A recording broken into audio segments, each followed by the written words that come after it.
You might think the biggest obstacle between you and the life you want is motivation. It isn't. You might think it's discipline. It isn't that either. The real obstacle is something far more powerful.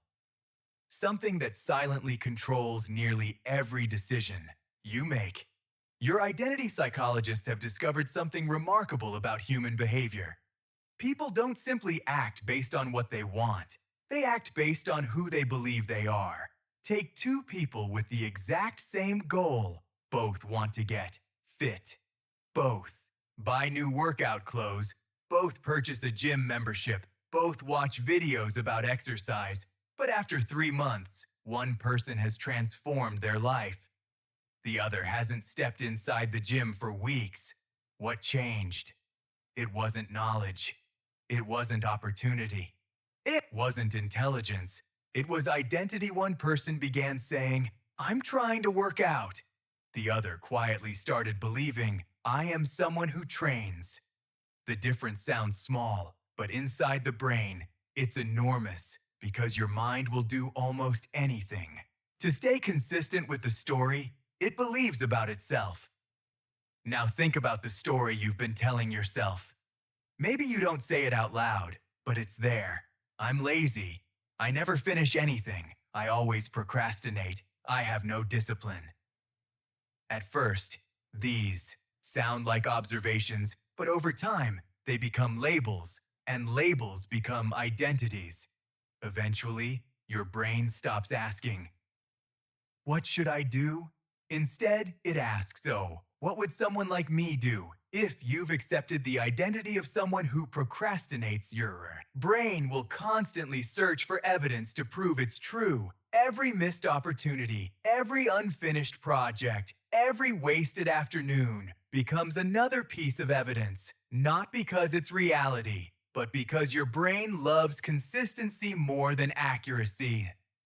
Is called confirmation bias, one of the most powerful psychological forces ever studied. Once you believe something about yourself, your brain filters the world through that belief.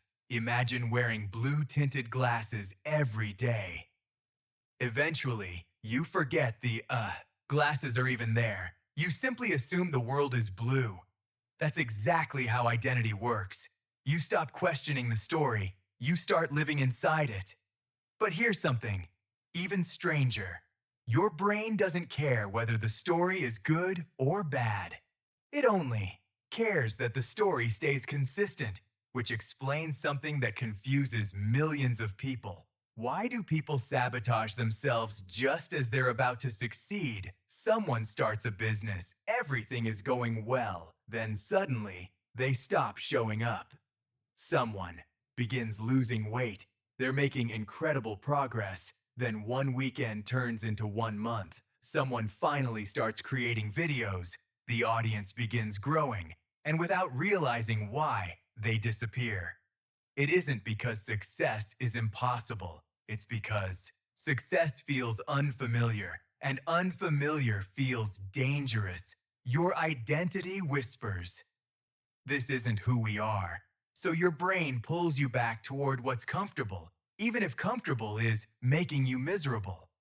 This is why intelligent people often struggle more than everyone else. They don't just think, they overthink. Every decision becomes a debate. Every opportunity becomes another question. Every mistake becomes proof that they aren't ready. Psychologists call this analysis paralysis. The more possibilities you imagine, the harder it becomes to choose one. Ironically, high intelligence can create more hesitation than confidence because intelligent people can imagine hundreds of ways something could fail, while everyone else simply starts. Think back to when you were a child. You didn't worry about being good enough before learning to walk. You fell hundreds of times, maybe thousands, but you never looked at the floor and thought, "Walking just isn't for me." You simply stood up again, somewhere along the way. Failure stopped being something you experienced and became something you feared. That's when your identity began changing. The truth is, your identity isn't something you discover. It's something you build, one decision at a time. Every small action casts a vote. Read 1 page. You're becoming a reader. Write 1 paragraph. You're becoming a writer. Go for 1 run. You're becoming an athlete, not because you've mastered the skill, but because you've proven something to yourself. The brain remembers evidence, not promises, which means the fastest way to change your identity isn't positive thinking. It's tiny actions repeated consistently, but identity isn't the only invisible force controlling your life. There's another system operating beneath your awareness. A system that billion-dollar companies understand better than most psychologists. It decides what captures your attention, what feels exciting, and why 5 minutes on your phone somehow becomes 2 hours.